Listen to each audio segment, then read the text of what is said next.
तुझं माझ्यावर प्रेम असेल तर तुझे सगळे पासवर्ड मला पाहिजे, बँकेचं पिन पाहिजे, एटीएमचं. मग हे जो दिलं मी समजा तर म्हणजे माझं प्रेम आहे का? नाही. पण त्यात नवऱ्याने बायकोची बायकोने नवऱ्याची छेड काढलीच पाहिजे. काढलीच पाहिजे. ती छेड जर काढली नाही ना तर त्याचा अर्थ तुमच्यामध्ये कुठेतरी चुकतंय. कारण दोघांना ते हवाहवस वाटतोय, तो स्पर्श हवाहवस आहे. ती शारीरिक जवळीक ना ही कुठल्याही दुसऱ्या नात्यात मिळत नाही. मला ती तडजोड करायला लागते म्हणून मी करतोय का? मग ते प्रेम नाहीये. पण प्रेमाच्या बाबतीत तर हेच सांगितलं जातं की प्रेम म्हणजे तडजोड आहे, प्रेम म्हणजे कॉम्प्रोमाइज.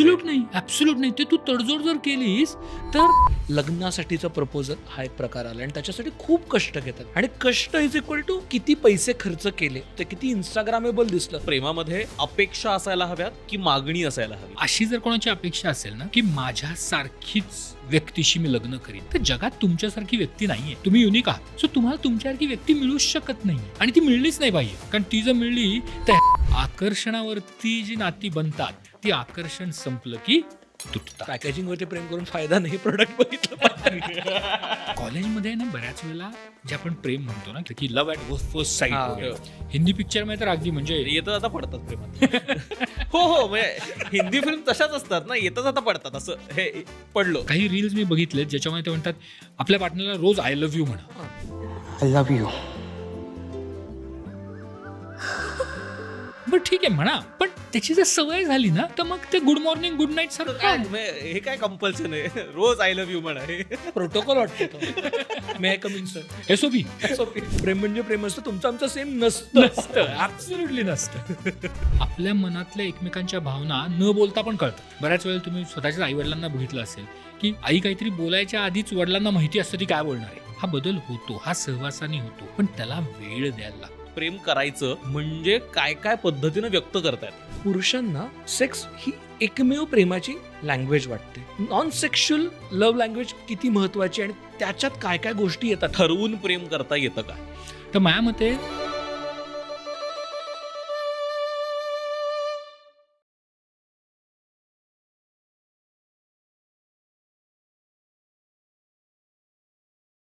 हॅलो हाय हॅलो नमस्कार, तुमच्या सगळ्यांचं मनापासून खूप खूप स्वागत आहे कॉटन किंग प्रस्तुत द अमुक तमुक शो म्हणजे स्टार्टच्या या नव्या कोऱ्या एपिसोडमध्ये. खरं तर थंडी संपत आली आहे, फेब्रुवारीचा महिना आहे आणि प्रेमाचा महिना आहे. पण आपण जेव्हा सोशल मीडियावरती आजूबाजूला बघत असतो तेव्हा सतत काहीतरी रीलमध्ये दिसत असतं की ह्या 10 गोष्टी जर तुम्ही केल्या तरच तुमच्या बायकोवरती किंवा तरच तुमच्या नवऱ्यावरती, गर्लफ्रेंडवरती, बॉयफ्रेंडवरती काय सिच्युएशनशिपमध्ये काय टायटल्स असतात माहिती नाही मला, पण ते प्रेम आहे असं म्हणतात. पण प्रेम म्हणजे नक्की काय? प्रेम दाखवायचं कसं? आणि हे दाखवल्या ह्या गोष्टी केल्या तरच प्रेम असतं. कारण का आजकाल ते असं होतं ना की काहीतरी मुलगी बसताना मागून चेअर उचलून तिला दिली तरच प्रेम आहे, प्रेमाने असं काहीतरी असा काढून गुलाब दिला तरच प्रेम आहे, किंवा काहीतरी स्टेटस टाकला, गाणं टाकलं तरच प्रेम आहे. नक्की प्रेम दाखवणं आणि प्रेम असणं ह्यात खरं काय आहे? यात साधर्म्य आहे का? मग दोन्ही गोष्टी एकच आहेत का? त्यात फरक काय आहे? या सगळ्या गोष्टींवरती गप्पा मारायला अर्थात आपले आज आवडते लाडके डॉक्टर सागर पाठक सर आले. सर, तुमचं खूप खूप स्वागत आहे. Most thank you. प्रेमावरती बोलायला अत्यंत प्रेमाचा माणूस आला. नाही म्हणजे तू ते hello low low low low low low काय करतो ना त्याच्यातच प्रेमात पडले. जसं या पॉडकास्टमधनं काही वेळेस मायेची ऊब मिळते, तसं काही वेळेस थरकापही उडतो. पण don't worry, cotton king has got us covered. Cotton किंगने खास थंडीसाठी एरोनिट कलेक्शन लॉन्च केलेलं आहे. त्यांचे जर हुडी, स्वेटशर्ट्स, कार्गोज आणि निटेड शर्ट्स घ्यायचे असतील तर त्यासाठीची लिंक खाली दिलेली आहे आणि अर्थात दुकानांमध्ये जाऊन तुम्ही हे विकत घेऊ शकता. मला सुरुवात सर इथपासूनच करायची आहे की प्रेम कसं करायचं याच्याबद्दल जर आज आपण बोलणार आहे, तर प्रेम कसं करायचं हे शिकता येतं का? कारण हे सगळे म्हणजे प्रत्येक कपलच्या आयुष्यात एकदा हा पॉईंट येतो ना की तुला ना माझं प्रेम कळतच नाही असं एक पार्टनर दुसऱ्या पार्टनरला म्हणतो किंवा म्हणते.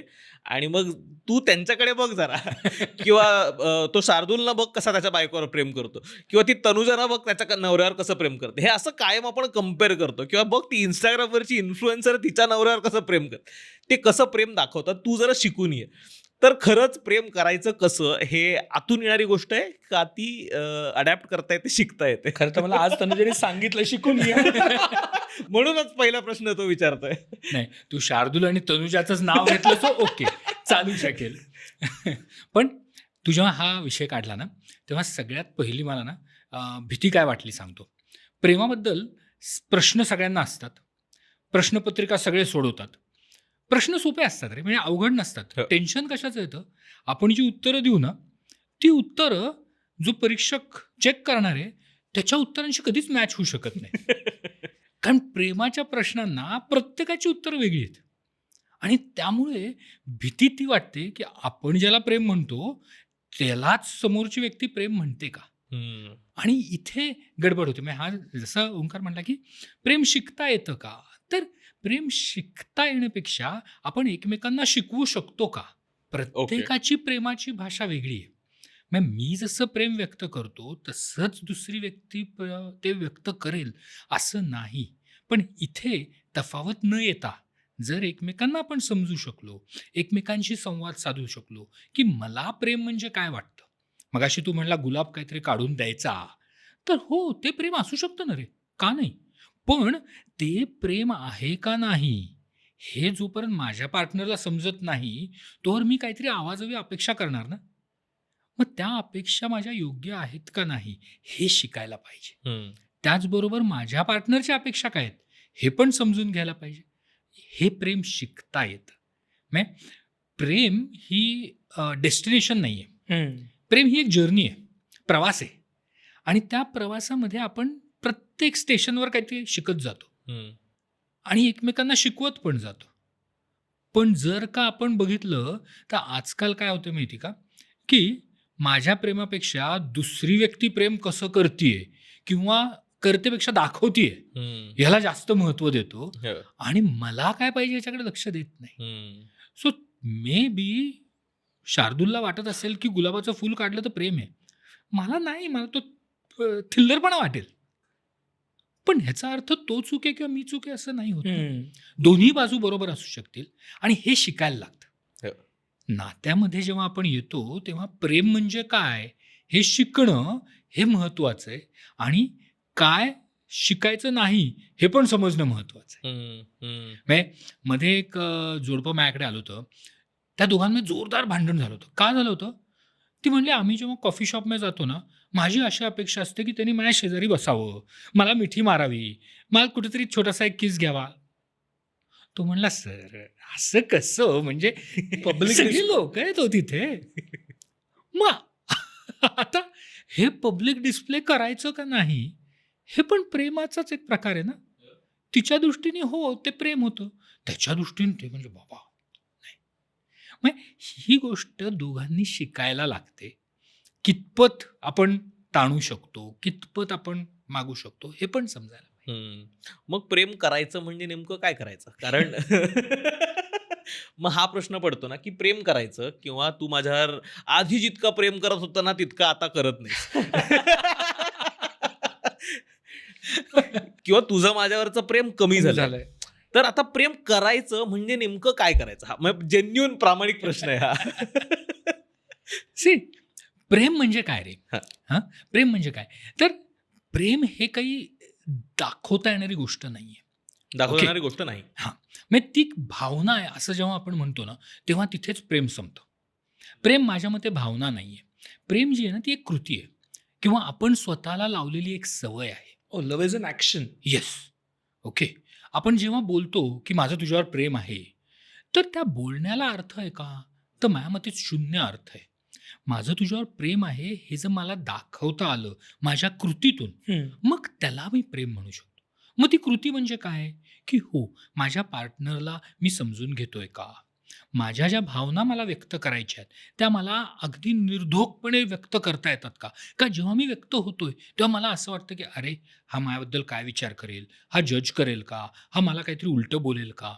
म्हणजे बऱ्याच वेळेला हे जे तू म्हणलास ना की आता प्रेम कमी झालंय, याच्या मागची भावना काय असते माहिती, की आता मला जशी समजून घेत होता ना माझा पार्टनर, ते आता समजून घेत नाही. त्याच्यात प्रेम नाही येत. ते दर्शवणं जे आहे ते दर्शवणं कुठेतरी कमी पडतं.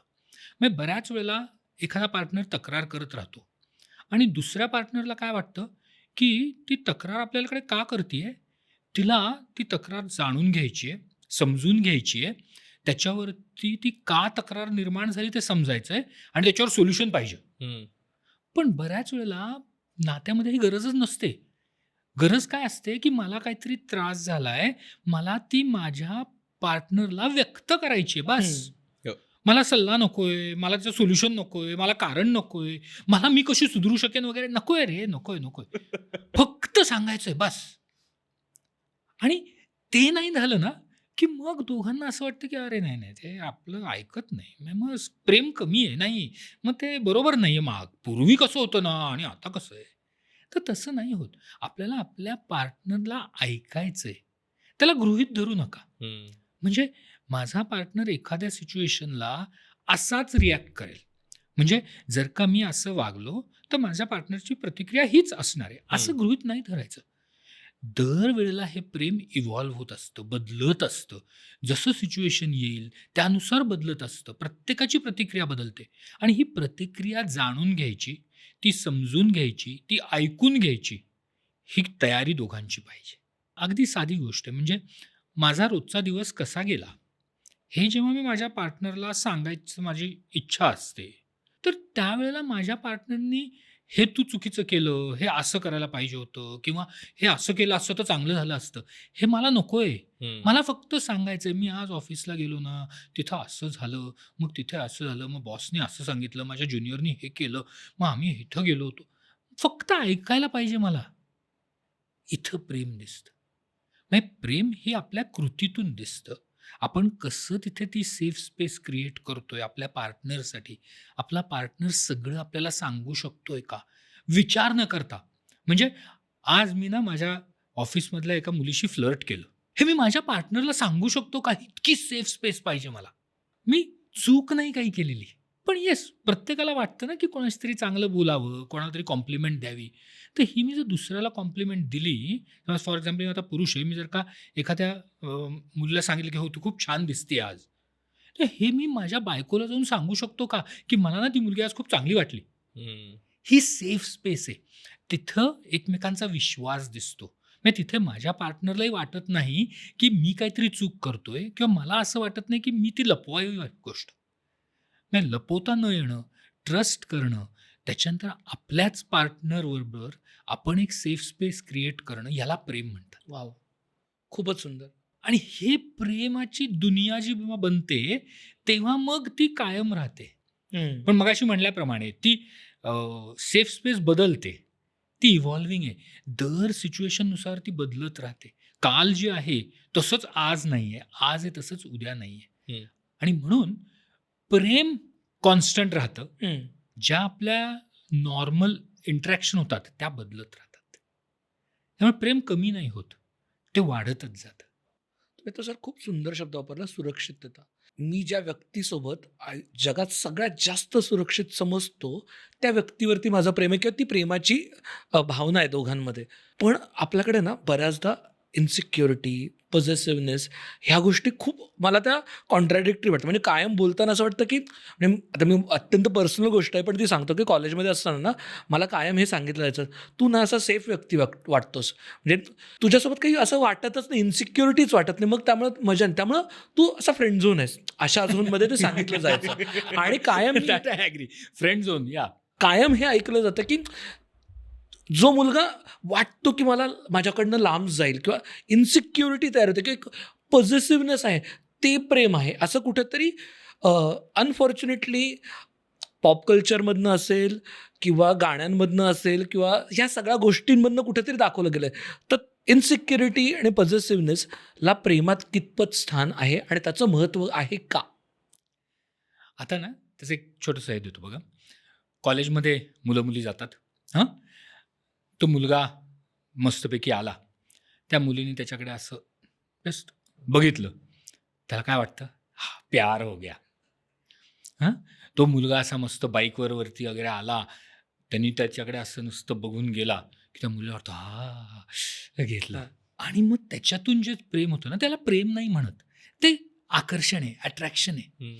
आणि हे अट्रॅक्शन जे अप्राप्य गोष्ट आहे ना, म्हणजे ती मुलगी मे बी माझ्यापेक्षा जास्त हुशार आहे, जास्त चांगली दिसणारी आहे, मे बी जास्त माझ्यापेक्षा चांगली आहे, तिला मी प्राप्त करू शकतो का, तर नाही प्राप्त करू शकत. मग प्राप्त करू शकत नाही, मिळवू शकत नाही, म्हणून मग मी तिथे पॉझिटिव्हनेस दाखवतो. मी सतत ती नाही म्हणली तरी, जसं हिंदी पिक्चर म्हणतात ना, ना ना ना ना करके हा होता है, असं नाही होत. होता म्हणजे ती ना ना ना म्हणतीये आणि तू म्हणणार नाही, शेवटी ती हो म्हणणारच आहे, असं नसतं. ओके. आणि मग म्हणून मग पॉझिटिव्हनेस येतो. आणि मग जर का त्यांचं काही नातं तयार झालं ना, मग तिथं तिसरी व्यक्ती नुसतं येऊन तिच्याशी बोलली किंवा त्याच्याशी बोलली तरी तिथे भांडणं चालू होतात. ह्याला प्रेम नाही म्हणत. ह्याला प्रेम नाही म्हणत. प्रेमामध्ये दोघांनी एकमेकांवर विश्वास निर्माण करणं हे खूप महत्वाचं आहे. तो पॉझिटिव्हनेस आला की तिथे प्रेम संपतं आणि तिथे जे चालू होतं ते म्हणजे एकमेकांना सतत ऑब्झर्व करणं, सतत त्यांची परीक्षा घेणं, सतत जज करणं. म्हणजे मी अगदी एखाद्या मुलीशी समजा नुसतं कामानिमित्त बोललो तरीही ते खूप मोठं होऊ शकतं. मेसेजेस चेक करणं, येस. कुठे आहेस, काय आहे, सगळं विचारणं. म्हणजे आता सध्याचं लेटेस्ट म्हणजे की जर तुझं माझ्यावर प्रेम असेल तर तुझे सगळे पासवर्ड मला पाहिजेत. हो. बँकेचं पिन पाहिजे ATMचं. ह्याला हे जर दिलं मी समजा तर म्हणजे माझं प्रेम आहे का? नाही, ॲब्सोल्युटली नाही. पण त्याचबरोबर त्याच्यामध्ये मी म्हणतो ना समतोल राखणं. म्हणजे फॉर एक्झाम्पल की जर का मी पासवर्ड नाही दिले पण माझा फोन कधीही तिला पाहिजे तेव्हा मी देतोय, विचार न करता तो ओपन करून देतोय, nothing to hide. Nothing to hide. मग अशा वेळेला मी जर का असं विचार केला की नाही, मग व्हॉट्सॲपला त्यांनी थंब लावला ना म्हणजे व्हॉट्सॲपमध्ये काहीतरी आहे किंवा इतर कुठल्या ह्याच्यामध्ये त्यांनी पासवर्ड लावला म्हणजे त्याच्यातच आहे आणि मग त्याच्या नकळत मला बघायचं आहे ते. हे सध्या लेटेस्ट आहे. मला आजूबाजूची उदाहरणं दिसतात म्हणून हसायला येते, बाकी काही नाही. म्हणजे कितीतरी कोर्टामध्ये केसेस होतात, फॅमिली कोर्टमध्ये, की मला माझ्या नवऱ्याचे किंवा बायकोचे सगळे पासवर्ड पाहिजेत असं ॲप्लिकेशन देतात. ते दिलं तरच प्रेम आहे, नाही तर तो लपवतोय. तर तुमचा जर तुमच्या पार्टनरवर एवढा विश्वास ठेवता येत नसेल तर त्याला प्रेम नाही म्हणत रे. त्या प्रेमामध्ये तुम्हाला एकमेकांचा सन्मान करणं, एकमेकांच्या भावनांचा असेल, एकमेकांच्या विचारांचा असेल. दोघांचं प्रेम होतं असं आपण गृहीत धरू. दोघांचं प्रेम झाल्यावरती गरज नाही ना की दोघांनी सतत एकमेकांबरोबरच वेळ घालवायला पाहिजे. कारण प्रत्येकाच्या गरजा वेगळ्या असतात, प्रत्येकाला काय पाहिजे ते वेगळं असतं. ती गरज दुसरी व्यक्ती पूर्ण करू शकते. म्हणजे फॉर एक्झाम्पल माझ्या बायकोला मे बी इंटरनॅशनल अफेअर्सबद्दल खूप चांगलं बोलता येतं, सो त्यामुळे मी खूप चांगलं तिच्याशी बोलू शकेन. पण त्याचबरोबर मला आत्ता पुण्यामध्ये जे इलेक्शन चालू आहेत त्याच्याबद्दल कोणाशी तरी बोलायचं आहे. मग मे बी ती एखादी रिपोर्टर आहे जिच्यावरून मी खूप चांगला कनेक्ट होऊ शकेन. मग इथे जर का माझ्या पार्टनरनी माझ्यावर विश्वासघात केला, तू असं कसं तिच्याशी फ्रीली बोलू शकतो, तर तसं नाही आहे ना. पण हेच जर का मी त्या रिपोर्टर बरोबर लपून केलं मग तिथे प्रॉब्लेम्स येतात. सो प्रेमामध्ये एकच गोष्ट लक्षात ठेवायची की आपली पाठी कोरी आहे का ते दाखवायचं आणि त्याच्यावर लिहिलं असेल तर ते पण दाखवायचं. Very nice. हे जेव्हा आपण करू त्यावेळेला तिथे तो पॉझिटिव्हनेस कमी होतो, तिथे तो विश्वास निर्माण होतो. विश्वास काही असा मागून मिळत नाही. म्हणजे मी जर म्हणलं की तू माझ्यावर विश्वास ठेव, का ठेवावा रे? विश्वास हा छोट्या छोट्या गोष्टींनी तयार होतो. म्हणजे आज माझा पार्टनर या दुसऱ्या व्यक्तीशी बोलला तर तो काय बोलला हे मला जाणून घ्यायला आवडेल. पण मी जर का त्याच्या मागून जाऊन त्या व्यक्तीशी बोलले किंवा त्यांचं कॉन्व्हर्सेशन काहीतरी बोललं किंवा मोबाईल चेक केला तर तो विश्वास नाही निर्माण करत. सो विश्वास छोट्या छोट्या गोष्टींनी तयार होतो की आपल्या पार्टनरचं ऐकून घेणं, त्याला काय आवडतंय ते समजून घेणं, आपल्याबद्दलच्या गोष्टी स्पष्टपणे सांगणं, ह्याच्यातून विश्वास तयार होतो. एक मला जोडपं आठवतंय ज्याच्यामध्ये त्या नवऱ्याचं एक एक्स्ट्रा मॅरिटल अफेअर होतं. ते त्या बायकोला कळलं. आता ऑब्व्हियसली त्यांच्यातला विश्वास संपला. त्याच्यानंतर त्या बायकोनी ते डिमांड केली की मी तुझ्यावर एकाच अटीवर राहीन, तू कायम तुझं लोकेशन मला शेअर करायचं, मी जेव्हा फोन करीन त्यावेळेला तू व्हिडिओ कॉल करायचास, मला सगळं दाखवायचं, मग मी तुझ्यावर विश्वास ठेवेन. आता इथे जर तर आलं, हे नाही घडू शकत. तो माणूस हुशार होता, नाही तो काहीतरी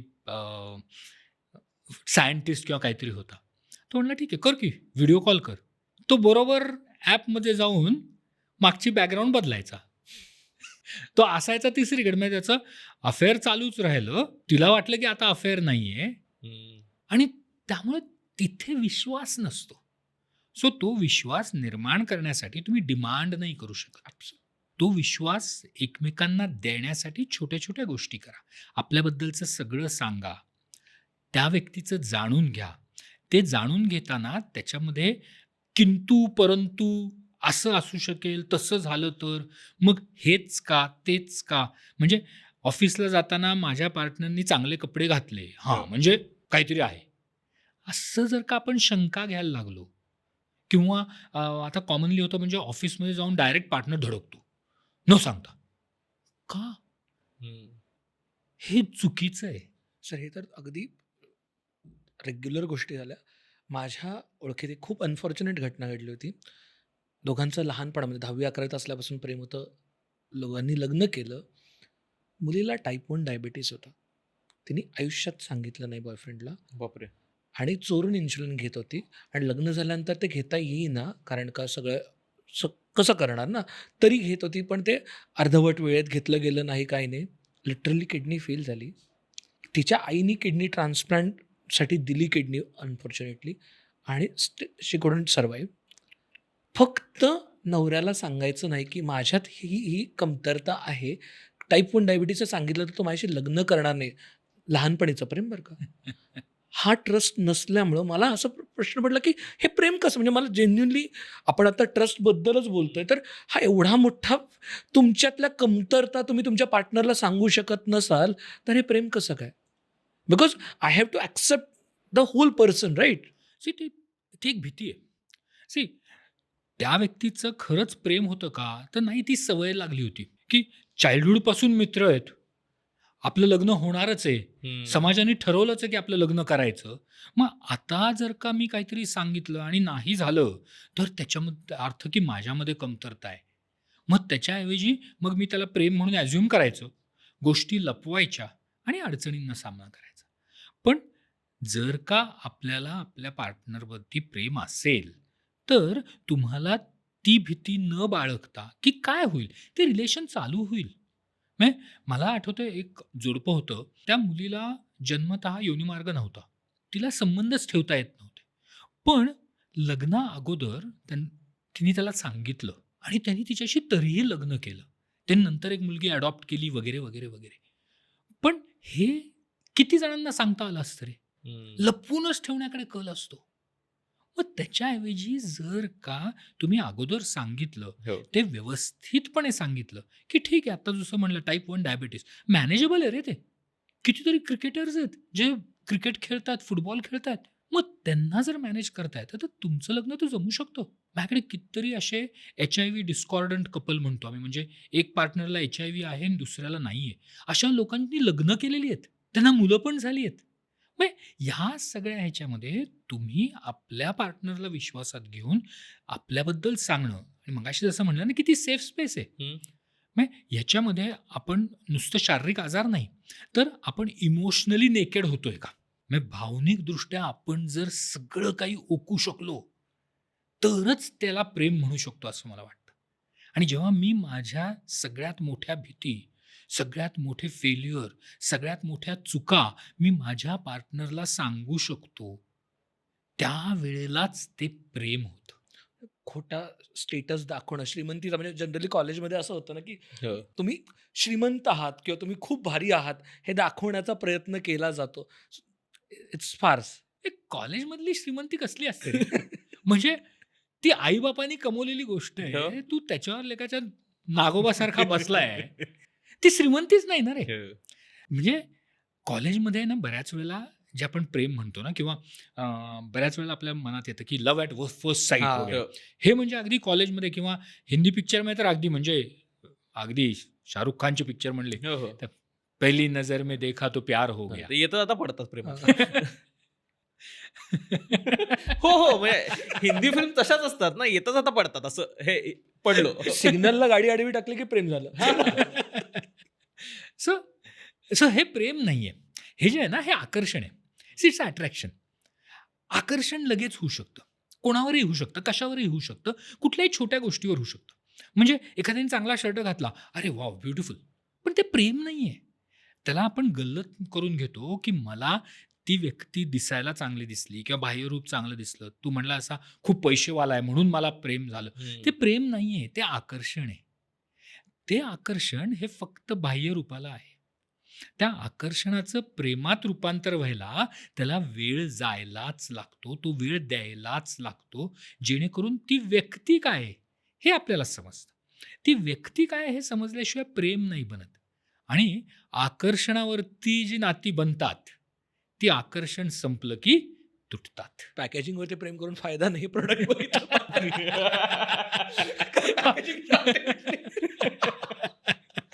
म्हणजे आजकाल महत्व कशाला आहे, पण त्या पॅकेजला आहे ना. ती फीत काय लावली आहे, ती सोनेरी लावली आहे का चंदेरी लावली आहे, त्याच्यावर प्रेम आहे. तर तसं नाही आहे. ती फीत निघाल्यावरती आतमध्ये गोटा आहे का खरंच सोन्याचं काहीतरी आहे हे जोवर समजत नाही तोपर्यंत प्रेम नाही होत. तोपर्यंत नुसतं अट्रॅक्शन होतं. येस, आणि त्या ह्याच्यातूनच अडचणी निर्माण होऊ शकतात. सो येस, अट्रॅक्ट व्हायला पाहिजे. म्हणजे मी अतिशय फर्म बिलिव्हर आहे की तुम्ही समोरच्या व्यक्तीकडे अट्रॅक्ट व्हा आणि ते आयुष्यभर व्हा. ती व्यक्ती, अनेक व्यक्तींकडे तुम्ही अट्रॅक्ट होऊ शकता वेगवेगळ्या कारणांसाठी. So that is a good thing. ही भावना चांगली आहे. पण प्रेम माझ्या मते भावना नाही आहे. प्रेम हे कार्य आहे, एक कला आहे, एक सवय आहे, एक ही गोष्ट आपल्याला करायला लागते. अट्रॅक्ट व्हायला काही करायला लागत नाही. आणि अट्रॅक्ट तुम्ही कशालाही होऊ शकता रे. म्हणजे एखाद्या सवयीला होऊ शकता, किंवा एक मध्ये कुठला तरी व्हिडिओ आला होता ज्याच्यामध्ये त्या मुलीनी डोळा मारला होता. ओके, प्यार हो गया, फाईन. ते प्यार नाही आहे, इट्स अट्रॅक्शन. ते कमी झालं ना. आता कोणाला लक्षात पण नाही कोणी डोळा मारला. सो ह्याच्यामध्ये आपल्याला समजून घ्यायला पाहिजे की अट्रॅक्शन म्हणजे काय, प्रेम म्हणजे काय. एक मध्ये एक माझ्याकडे एक मुलगा आला होता. मुलगा म्हणू काय माहीत नाही, 20-22 वर्षाचा असेल. तो आला होता आणि मला म्हणला, सर मला ना एक साऊथ इंडियाची नटी आहे, तिच्यावर प्रेम झालंय. मला तिला कसं लग्नासाठी विचारायचं तुम्ही सांगा. म्हणलं हा, मग डोक्याला हात मारून घ्यायचं एवढंच राहिलं होतं. म्हणलं ठीक आहे बाबा, ओके, आपण प्रयत्न करू, बघूयात काय होतंय. मग तुला किती वेळेला भेटला? हो, एवढी मोठी नटी आहे, मी कसा भेटणार? म्हणलं अरे, असं स्क्रीनवर बघून प्रेम नाही होऊ शकत. कारण ती स्क्रीनवर जे काय दाखवते किंवा जी व्यक्त होते किंवा ज्या ॲक्टिंग करते किंवा ज्या व्हॅल्यूज ती दाखवते त्या तिच्या असतील असं नाही आहे ना. ते तिच्या कॅरेक्टरच्या असतील. जर खरंच तुला तिच्याशी लग्न करायचं असेल तर तिला जाणून घ्यायला पाहिजे, तिला भेटलं पाहिजे, तिच्या ॲक्च्युअल व्हॅल्यूज काय आहेत, तिचं अपब्रिंगिंग कसं आहे, ती वागते कशी, तिचे थिअरीज काय आहेत, तिला काय संकल्पना आहेत, तिचे एथिक्स काय आहेत, तिची मोरॅलिटी काय आहे, तिचं रिलिजियस बिलीफ काय आहे. म्हणजे कितीतरी जण इंटरकास्ट लग्न करतात, ओके, ते खूप अट्रॅक्टिव्ह वाटतं. पण मी म्हणत नाही करू नका, जरूर करा, पण त्याच्यामध्ये तुम्हाला येणाऱ्या अडचणींना तुम्ही सामोरं जाऊ शकता का, हे खूप महत्वाचं आहे. ॲब्सोल्युटली. त्याला प्रेम म्हणतात. अट्रॅक्ट होणं, तुम्ही कशालाही अट्रॅक्ट होऊ शकता रे. पण ते जर का तुम्ही दोघं जण वेगळे आहात आणि तुम्हाला एकत्र संसार करायचा आहे, प्रेम करायचं आहे, तर ज्या अडचणींचा तुम्हाला सामना करायला लागतोय त्याला तुम्ही तयार आहात का? आजकालच्या पिढीला वाटतं live in relationship is very simple. ठीक आहे, या मुलाशी या मुलीशी मी अट्रॅक्ट झालो, चलो एक फ्लॅट लेते, भाडे से रहते. किती छान कल्पना आहे ना, एक फ्लॅट घेतला राहिलं. तुला माहिती, आज पुण्यामध्ये लग्न न झालेल्या कपलला फ्लॅट मिळायची किती अवघड गोष्ट आहे, बरोबर? अरे रेंट ॲग्रीमेंट पण होत नाहीत. मग तिथपासून सुरुवात होते, बाकीचा समाज तर लांबच राहिला. मग ह्या गोष्टींचा सामना करायला तुम्ही तयार आहात का? तर येस, तुम्ही जर सामना करायला तयार आहात याचा अर्थ तुम्ही एकमेकांवर प्रेम करताय. पण ते जर नसाल तर मग तुमचं हे प्रेम नाहीये. मला याला जोडून एक प्रश्न विचारायचा आहे. ते म्हणजे आता आपण अट्रॅक्शन बद्दल बोललो, प्रेम होण्याबद्दल बोललो, पण ठरवून प्रेम करता येतं का? कारण हा बऱ्याच, म्हणजे जरी आपण कितीही प्रेमाबद्दल आणि लव्ह मॅरेजेस बद्दल बोललो तरी आपल्या भारतात एक खूप मोठा टक्का आहे लोकांचा जे अरेंज मॅरेजेस करतात. आणि तो प्रेफरन्स असतो पहिला बऱ्याच फॅमिलीजमध्ये, आणि ते कल्चरल आहे, ज्याची त्याचं प्रेफरन्स आहे. पण खूप जण अरेंज मॅरेजेस सिच्युएशनमध्ये जातात जिथे समोरची व्यक्ती जवळपास अनोळखी असते आणि अशा व्यक्तीसोबत तुम्ही लग्न करायचं ठरवता.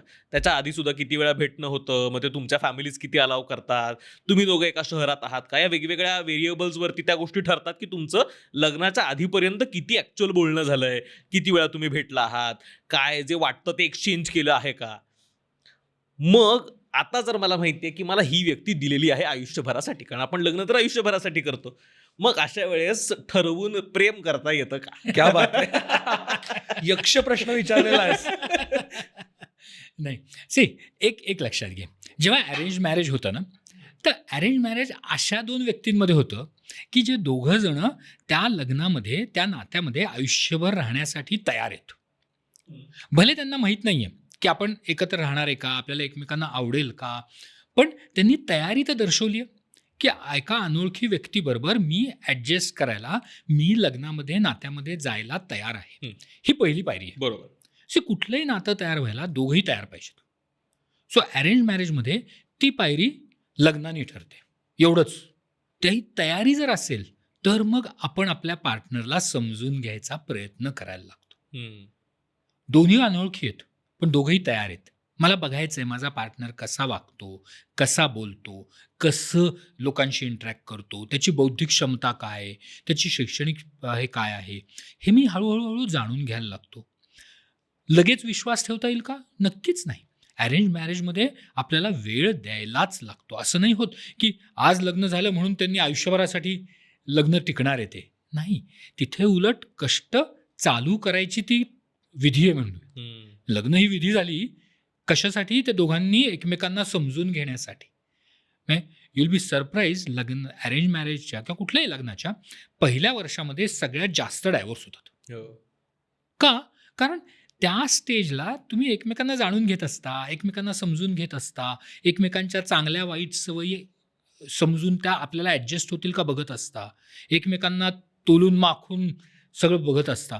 तर त्याच्यामुळे ह्या पहिल्या वर्षामध्ये ते जो कोर्टशिप पिरियडच म्हणूयात, केवळ विधी झालाय म्हणून काही बदल होत नाही जगामध्ये, पण त्या कोर्टशिप पिरियडमध्ये आपण एकमेकांशी समजून घ्यायचा, जमवून घ्यायचा प्रयत्न करायला लागतो.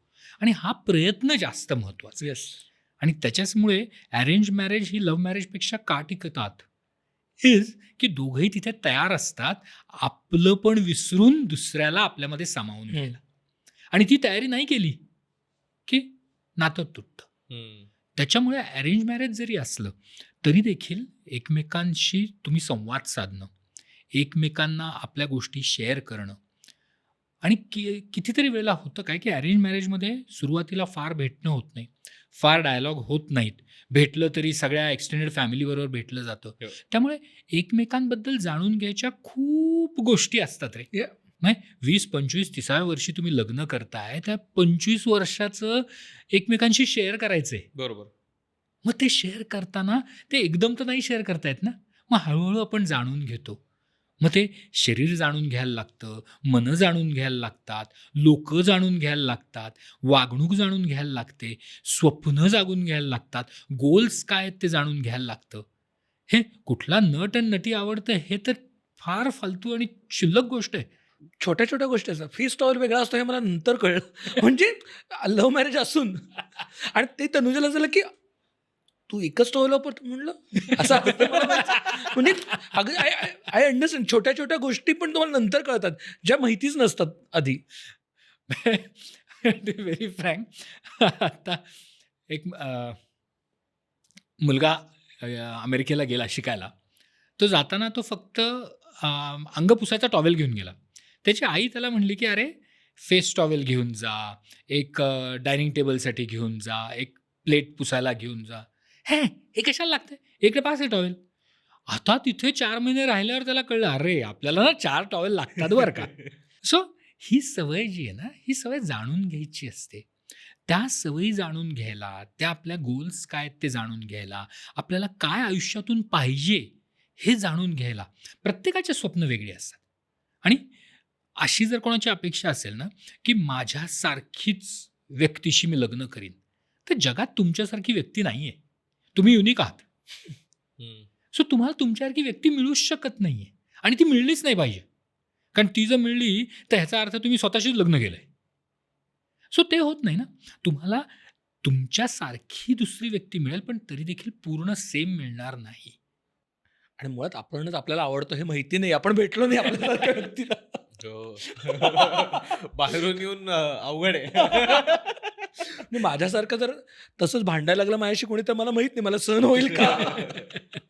हा म्हणजे तेच तर म्हणतो ना की आपल्यातमध्ये पण काही गुण असतात, काही वाईट सवयी असतात. तर आपण बेसिकली लग्न किंवा प्रेम का करतो हा जर विचार केला ना तर आपण ह्याच्यासाठी करतो की माझ्यातले जे गुण आहेत ते जास्त उठून दिसावेत, ते जास्त चांगले व्हावेत आणि माझ्यातले जे अवगुण आहेत किंवा ज्या माझ्या वाईट सवयी आहेत त्या सवयी मला माझ्या पार्टनरच्या गुणांनी भरता याव्यात.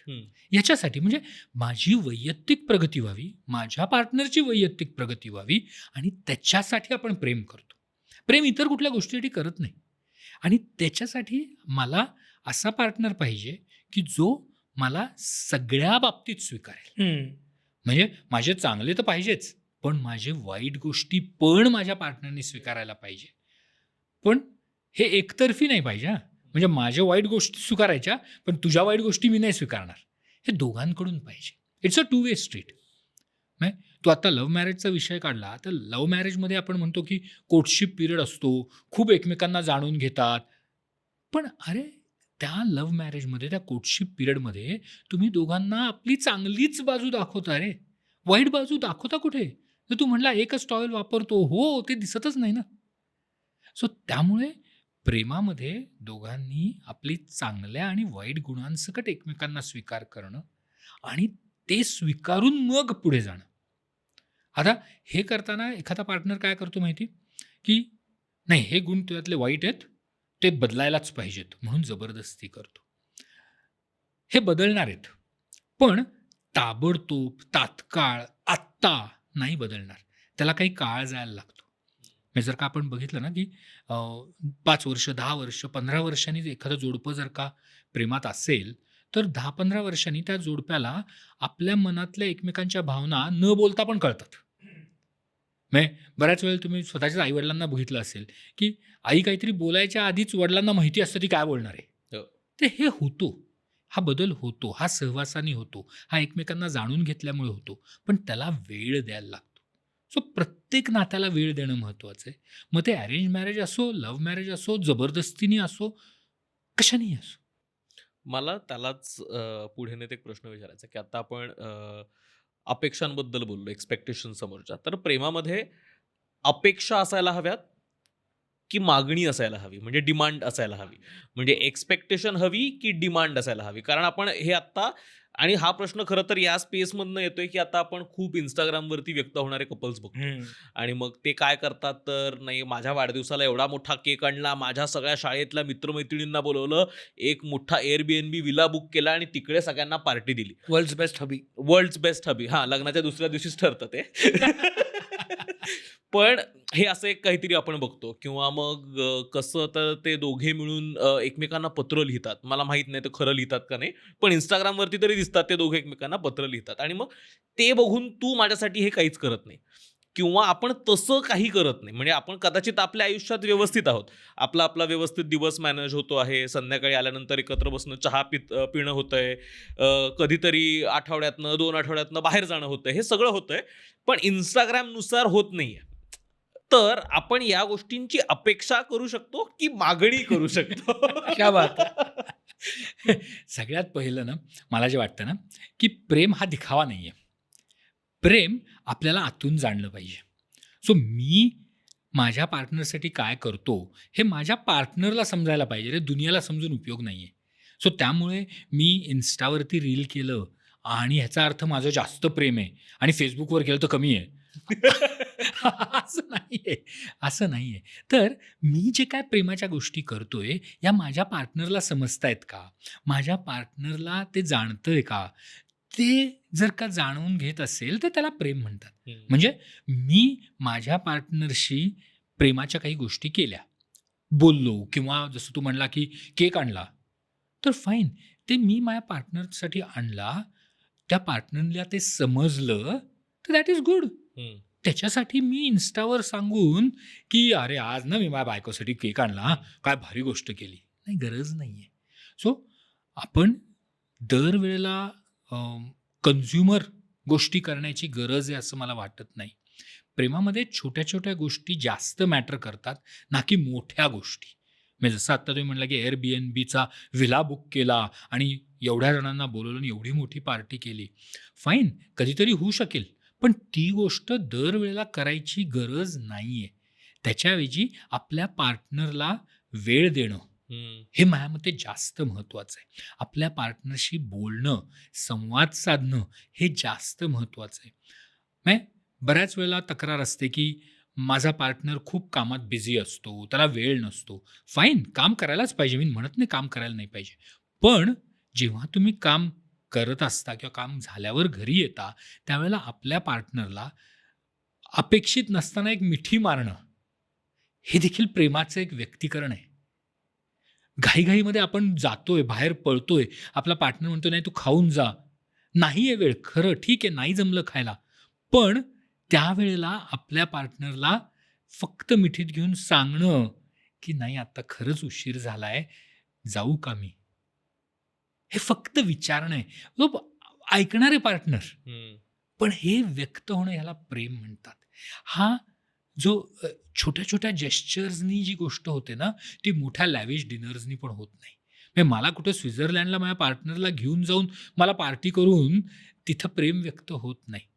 आणि ही गोष्ट आजच्या जगामध्ये बऱ्याच वेळेला जे नवीन जनरेशनचे आहेत ना, जेन झी का काय जे काय बोलतो आपण, ते त्यांना ही अपेक्षा असते की माझ्या पार्टनरनी माझ्यासाठी काहीतरी ग्रँड जेस्चर करावं, प्रपोजल असं काहीतरी कुठेतरी समुद्राच्या खाली किंवा विमानाच्या बाहेर, ॲस्थेटिक. सो गरज नाही आहे दरवेळेला करायची. कारण प्रेमामध्ये मी चंद्र सूर्य, म्हणजे पूर्वी आमच्या जमान्यात म्हणतो हां. मी की माझ्यासाठी तू काय सूर्य चंद्र तारे बिरे घेऊन ये वगैरे, ते गरज नाही आहे. पण मी तयारी तर दाखवतोय ना की हो, मला जर वाटलं तर मी आणेन बाबा, सूर्य चंद्र तारे पण आणेन, भले प्लास्टिकची आणेन, पण ती तयारी मी दाखवतोय का, मी तो वेळ देतोय का, मी तो विचार करतोय का, माझ्या पार्टनरचा मी विचार तरी करतोय का. मी बिझी आहे, पण माझ्या पार्टनरला मी माझ्या त्या बिझी शेड्यूलमधून एक फोन करून फक्त जर सांगितलं की आत्ता मी बिझी आहे, एक व्हिडिओ कॉल कर, तू रिकामी आहेस ना, किंवा तू रिकामा आहेस ना, माझा फोन चालू आहे, मी काम करत राहू का. अरे तुमच्या पार्टनरला किती बरं वाटेल की हा कामात आहे तरी माझा विचार करतोय, तो खरंच काम करतोय, मला तो दिसतोय.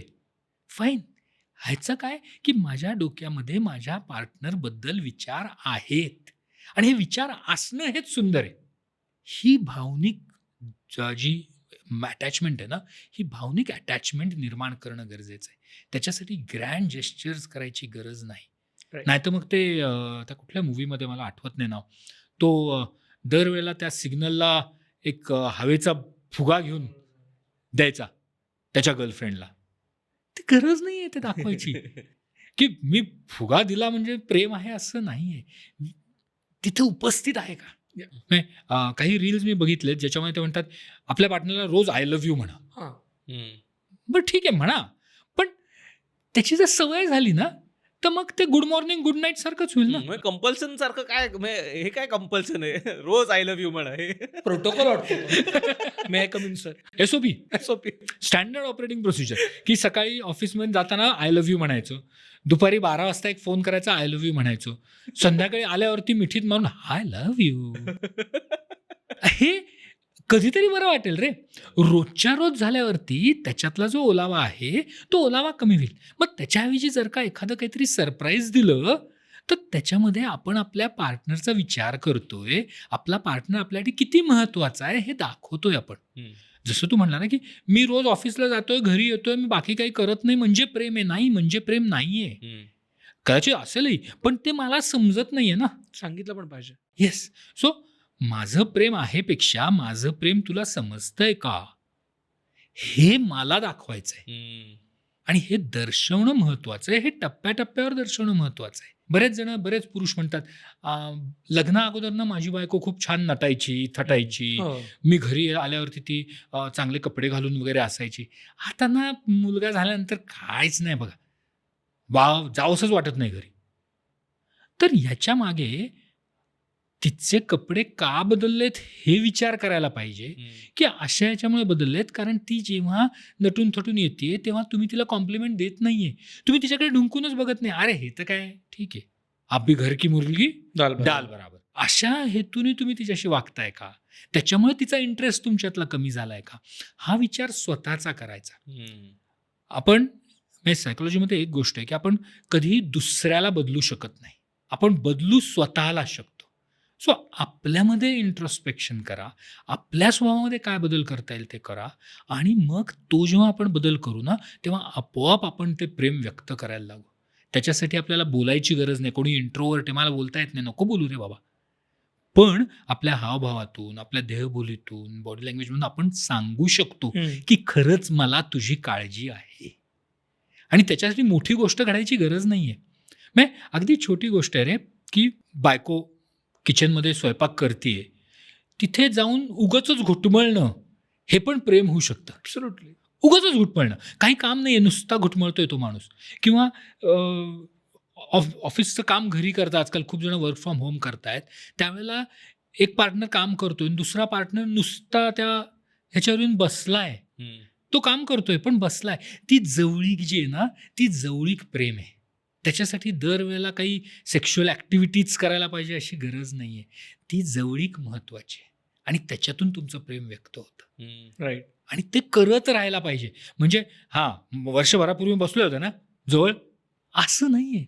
आत्ता आपण बोलत होतो ना की काय किचनमध्ये फक्त घुटमळला तरी ते प्रेम आहे. मी ते कदाचित प्रेम दाखवतोय, पण माझ्या बायकोला ते किंवा माझ्या पार्टनरला ते कळत नाही की हे प्रेम आहे किंवा हे प्रेम दाखवणं आहे. तर आपल्या पार्टनर्सची लव्ह लँग्वेज समजून घेणं पण किती महत्वाचं आहे. कारण मला ज्या पद्धतीत मी प्रेम दाखवतो आहे, समोरची व्यक्ती जर त्या पद्धतीत ते एक्सेप्टच करत नाहीये किंवा त्या व्यक्तीसाठीचं ते प्रेम नाहीच आहे, म्हणजे ते तर काय बेअर मिनिमम आहे. म्हणजे बेअर मिनिममकडे येऊया त्याच्यानंतर, मला त्याच्याबद्दल पण बोलायचं आहे. पण ती लव्ह लँग्वेज समजून घेणं किती महत्वाचं आहे, कारण बऱ्याचदा ती वेगवेगळीच असते ना. म्हणजे मला आता काय हवंय तर संध्याकाळची वेळ आहे, मला फक्त वॉकला जायचं आहे आणि मी फक्त म्हणणार आहे की चल ना वॉकला जाऊ, आणि समोरची व्यक्ती नाही म्हणेल आणि इच्छा असेल नसेल तरीही सोबत येईल. माझ्यासाठी ते महत्वाचं आहे आता. पण अच्छा वॉकलाच तर चालला ना, मी कशाला येऊ, असं केलं तर मग माझी खिट्टी उडणार आहे. जर असं काहीतरी असेल तर कायम तुम्ही दोन वेगवेगळ्या पेजेसवरती असणारच आहात, कारण तुम्ही माणूसच वेगवेगळे आहात.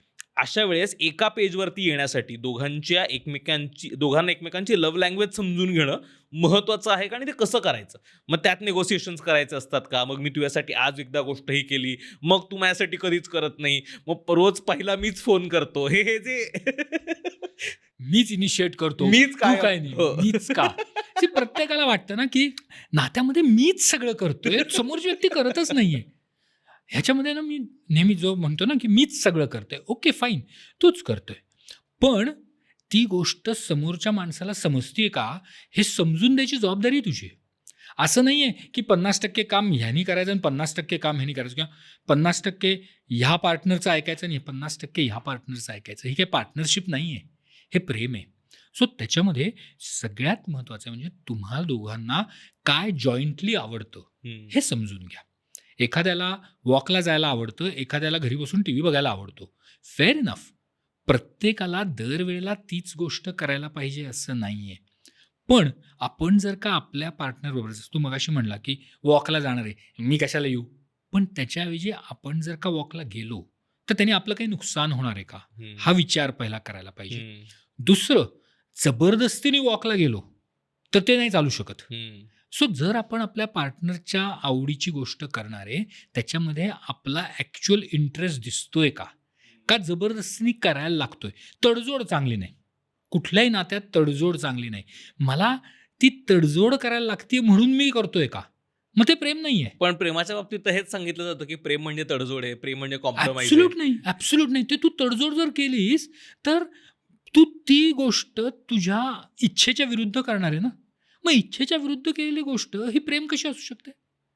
भले मला आवडत नाहीये पण माझ्या पार्टनरला आवडतंय ना, मग मी त्याच्यामध्ये तो इंटरेस्ट दाखवून तिला का आवडतंय हे जाणून घेणं महत्वाचं आहे. तडजोड वाटली नाही पाहिजे. एक्झॅक्टली. कारण माझ्या पार्टनरला ती गोष्ट आवडतीये ना. बऱ्याच वेळेला हे पिक्चरबद्दल किंवा जिमबद्दल असतं. तर ठीक आहे ना, माझ्या पार्टनरला जिमला जायला आवडतं. का आवडतंय रे बाबा?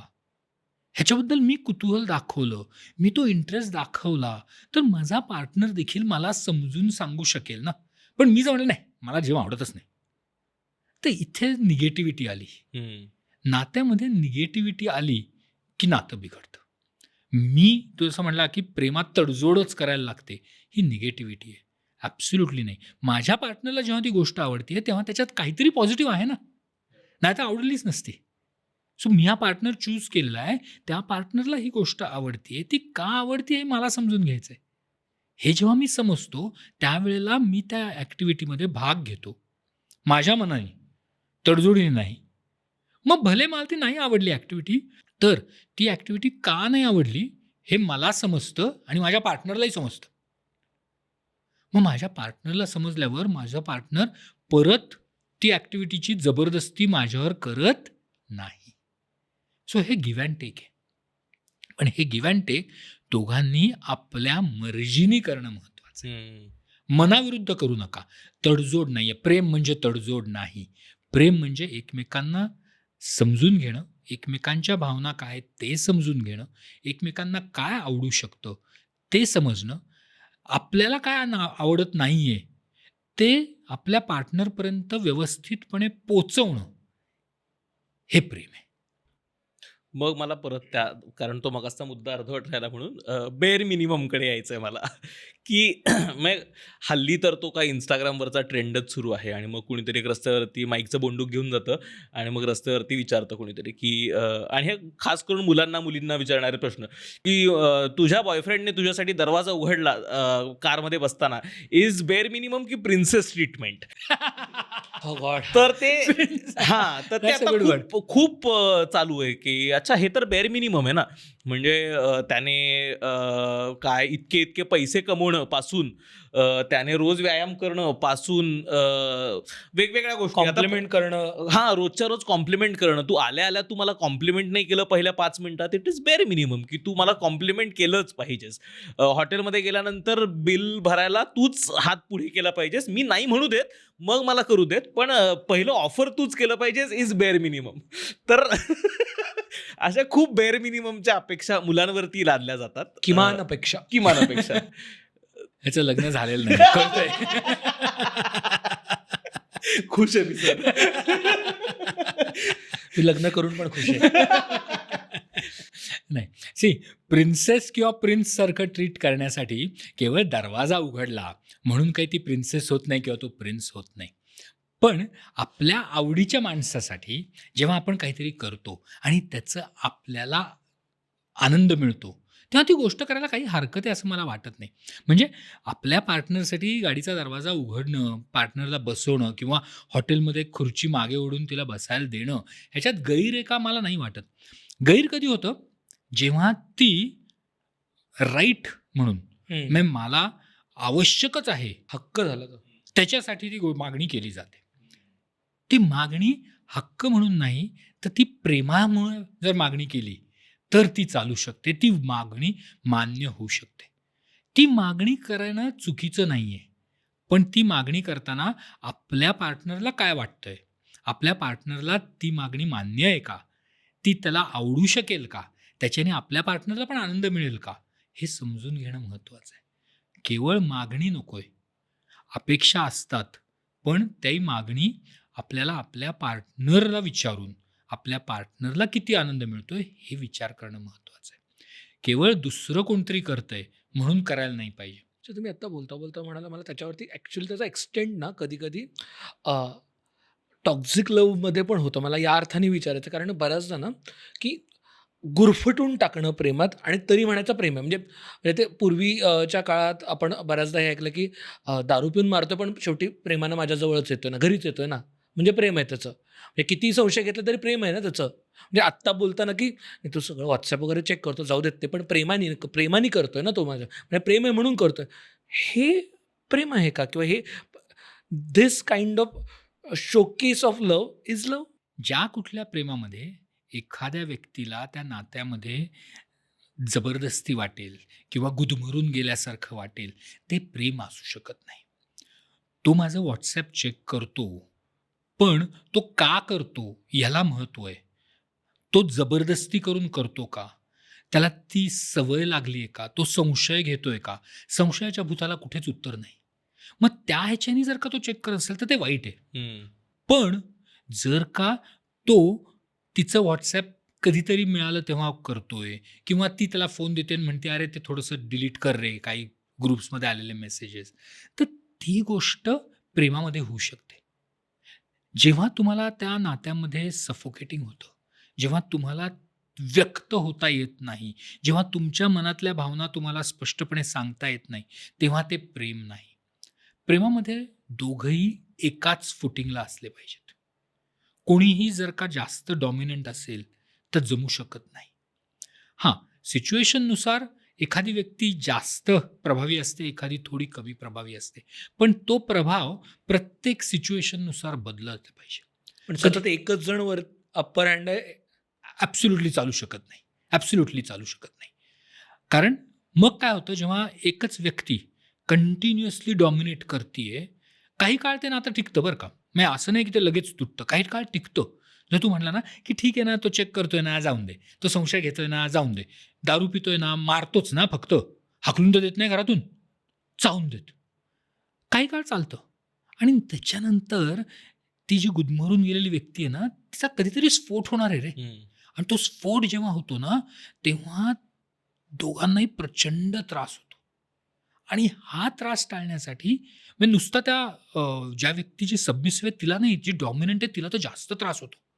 याचा एक आणखीन एक बेस असाही असू शकतो ना, की आपण ज्या व्यक्तीवरती प्रेम करतो एका पॉइंट नंतर इन अ गुड वे ती एक ओनरशिप वाटायला लागते. की म्हणजे ती व्यक्ती फक्त माझी आहे. तिथपर्यंत कदाचित आपण प्रेमापुरतं त्याला सीमित धरू, पण ज्यावेळेस ती फक्त माझीच आहे आणि ती आता कोणीच हिरावून घेऊ शकत नाही असा ज्यावेळेस संशय यायला लागतो, त्यावेळेस ती इतक्या इन्सिक्युरिटीकडे जातं.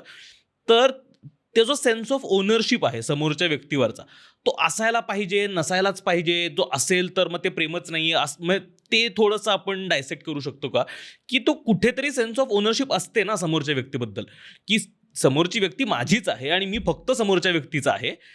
हे जे अंडरस्टँडिंग आहे त्याला ज्यावेळेस तडा जायला लागतो, त्याची ज्यावेळेस भीती वाटायला लागते, त्यावेळेस मग आय थिंक त्या टॉक्झिसिटीकडे जातं, की अच्छा नाही मग मी कंट्रोलच करणार, मग मी काय पूर्ण वेळ व्हॉट्सअपच चेक करणार, मग लोकेशन शेअर करून ठेव, मग मी कोणाशीच बघणार, बोलायचं नाही ऑफिसमध्ये. मग कुठल्याच मुलांचा फोन नाही आला पाहिजे वगैरे, हे इथपर्यंत जाऊ शकतं. पण त्याचा बेसिक तो सेन्स ऑफ ओनरशिप आहे. तर ती असायला पाहिजे प्रेमात की नसायलाच पाहिजे?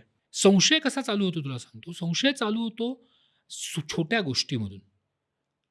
ती गोष्ट म्हणजे काय, की माझ्या पार्टनरनी कुठेतरी काहीतरी गोष्ट केली, मी कोणाशी तरी बोलली किंवा कुठं गेली आणि मला ते सांगितलं नाही. या क्षुल्लक गोष्टींनी चालू होतो. आणि हे सांगितलं नाहीचं बऱ्याच वेळेला विसरलेलं असू शकतं किंवा ती गोष्ट महत्त्वाची वाटली नाही म्हणून शेअर केलेलं नसतं. पण मी गृह जो करतो, की नाही मला सांगितलं नाही, मी मुद्दामून सांगितलं नाही.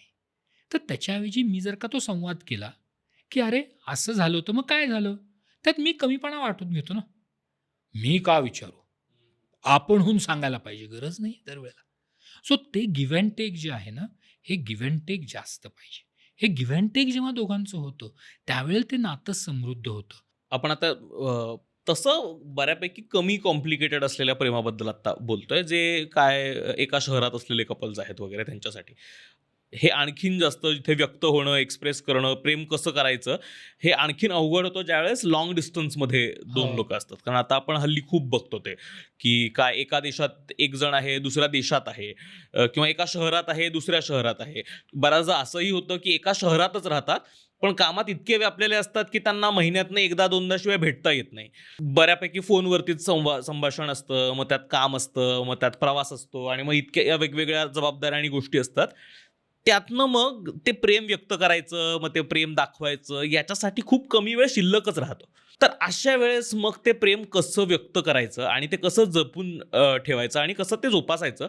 कारण सगळ्यात जास्त ब्रेकअपचं जर प्रमाण पाहिलं तर मग लॉंग डिस्टन्समध्ये होतं. म्हणजे हे एक अज्युम्डच आहे की अच्छा लॉंग डिस्टन्स झालं का आधी एकत्र होते, आता एक कोणीतरी दुसऱ्या शहरात शिफ्ट झाला किंवा शिफ्ट झाली म्हणजे ना आता कदाचित काळजी घ्यायला लागेल किंवा मग आता कदाचित ते तुटेल, हे असं अज्युम्ड असतं हल्ली.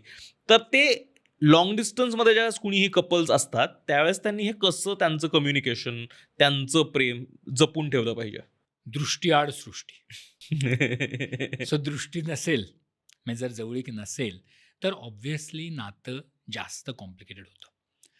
लॉंग डिस्टन्स रिलेशनशिप टिकत नाहीत असं नाही, पण ते टिकण्यासाठी ह्या कुठलेही म्हणजे लॉंग डिस्टन्स म्हण किंवा इतर कॉम्प्लिकेटेड रिलेशनशिप्स आहेत की ज्याच्यामध्ये त्या जोडप्याला कष्ट जास्त करायला लागतात. म्हणजे आत्ता तू लॉंग डिस्टन्समध्ये म्हणलास की वेळ नाही आहे, तर असं ते म्हणणंच चुकीचं आहे. जेव्हा आपण लॉंग डिस्टन्समध्ये आहोत आणि आपल्याला ते रिलेशनशिप टिकवायचं आहे तेव्हा त्याच्यासाठी वेळ काढणं ही आपलीच जबाबदारी आहे.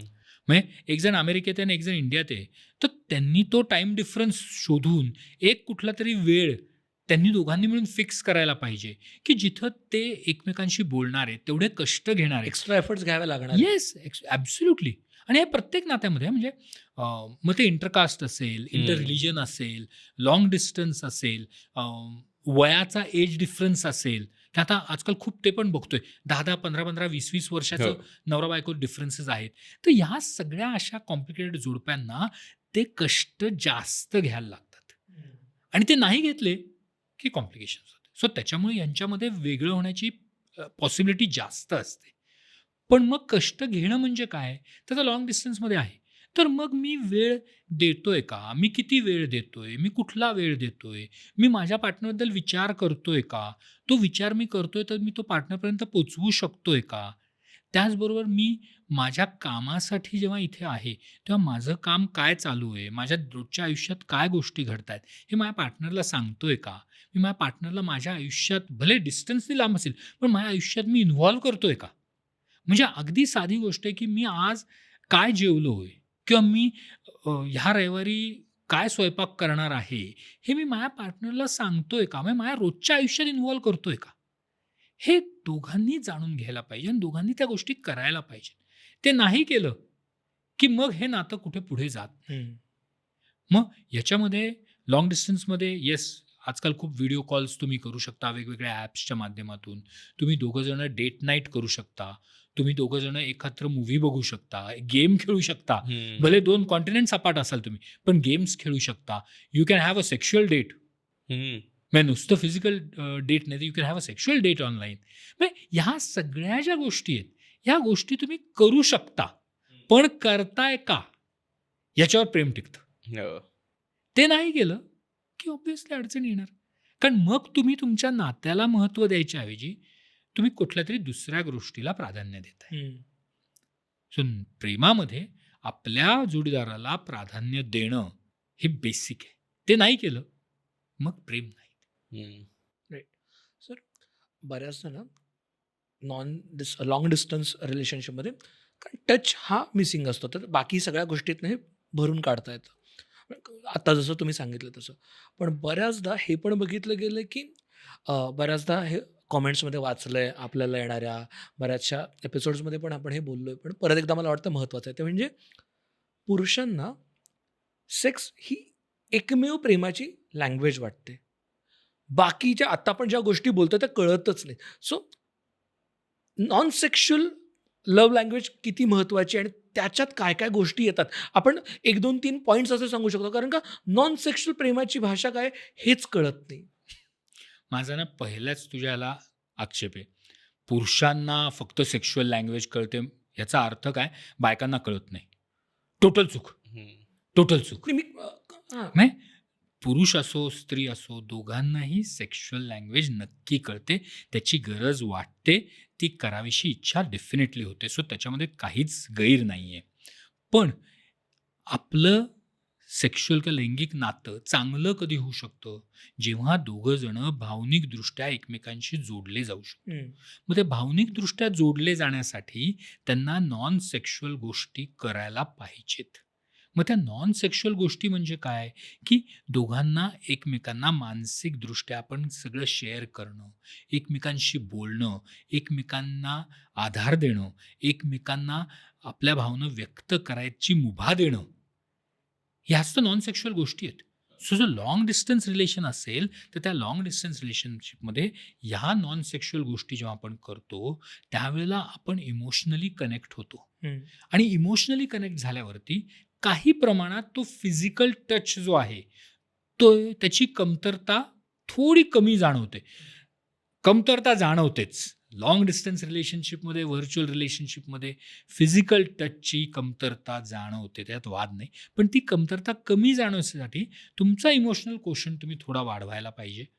आणि मग त्याचं मी आता कितीतरी जोडपी आहेत की जे एकत्र ऑनलाईन व्हर्च्युअली सेक्शुअल चॅटिंग किंवा सेक्शुअल डेटिंग करतात, which is a good thing which you can do.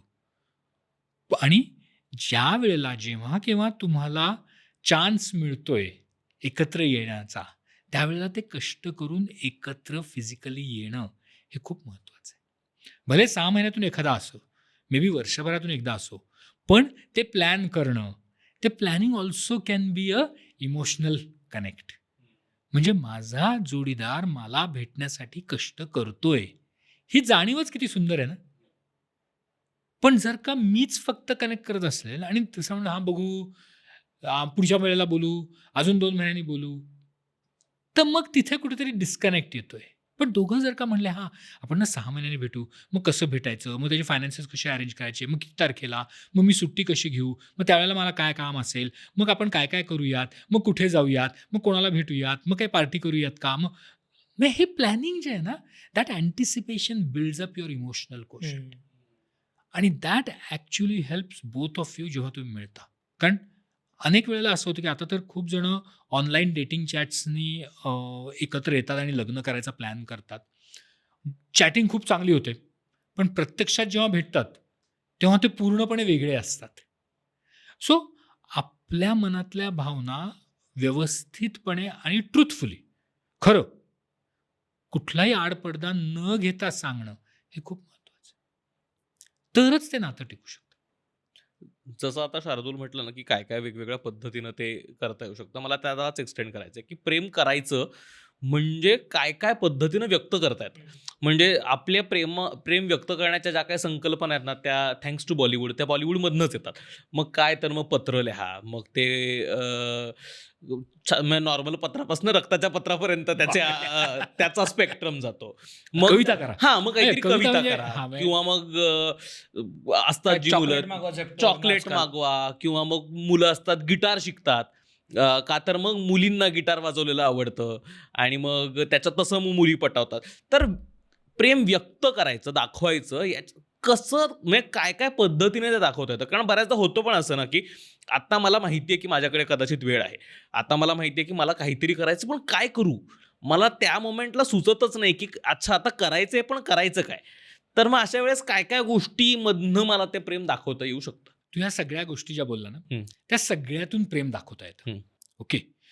पण ते दाखवण्यासाठी मी कष्ट करतोय का? हे माझ्या पार्टनरला समजायला पाहिजे. एफर्ट्स को मार्क. येस. म्हणजे मला गिटार चांगली वाजवता येते का? तर मे बी नाही. पण मी ते शिकायचा प्रयत्न करतोय का?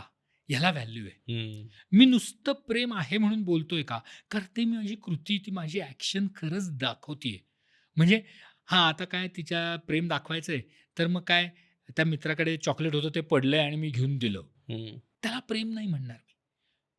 पण मी तो विचार केला, की अरे मला आता माझ्या पार्टनरकडे जायचंय, तिला चॉकलेट आवडतं. मग कुठलं आवडतं? मग ते आवडतं तर मग कुठे मिळेल? मग ते मी कसं मागवू शकेन? मग मी ते आणल्यावरती तिला आवडेल का? ते मी कधी देऊ तिला? हा विचार जो आहे ना, या विचाराला व्हॅल्यू आहे. ते चॉकलेट देण्याला नाहीये. ती कविता करण्याला नाही. आता तर कविता काय ChatGPTला तू हो, हो म्हणला की ती नाही, नाही म्हणत कविता देते. हो.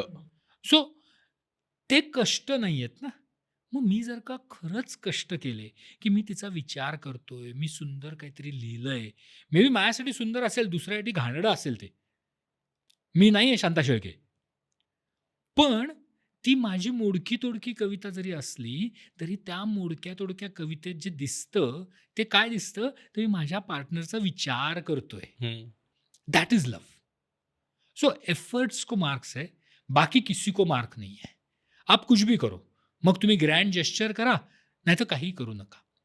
तुम्ही आपल्या पार्टनरचा विचार करताय का, आपल्या पार्टनरला वेळ देताय का, आपल्या पार्टनरला ते विश्वास देताय का की तो व्यक्त होऊ शकेल, तो आपल्याशी शेअर करू शकेल आडपडदा न ठेवता. आणि सगळ्यात महत्वाचं म्हणजे की आपण आपल्या पार्टनरला जज करतोय का. म्हणजे माझ्या पार्टनरनी जर का सगळ्यात इनरमोस्ट काहीतरी सिक्रेट सांगितले तर मी त्याच्यावरून माझ्या पार्टनरला जज करतोय का, परीक्षा घेतोय का, म्हणतोय का की चांगला आहे का वाईट आहे. हे जर का मी करत असेल तर ते प्रेम नाहीये. मग तिथे अडचणी येऊ शकतात.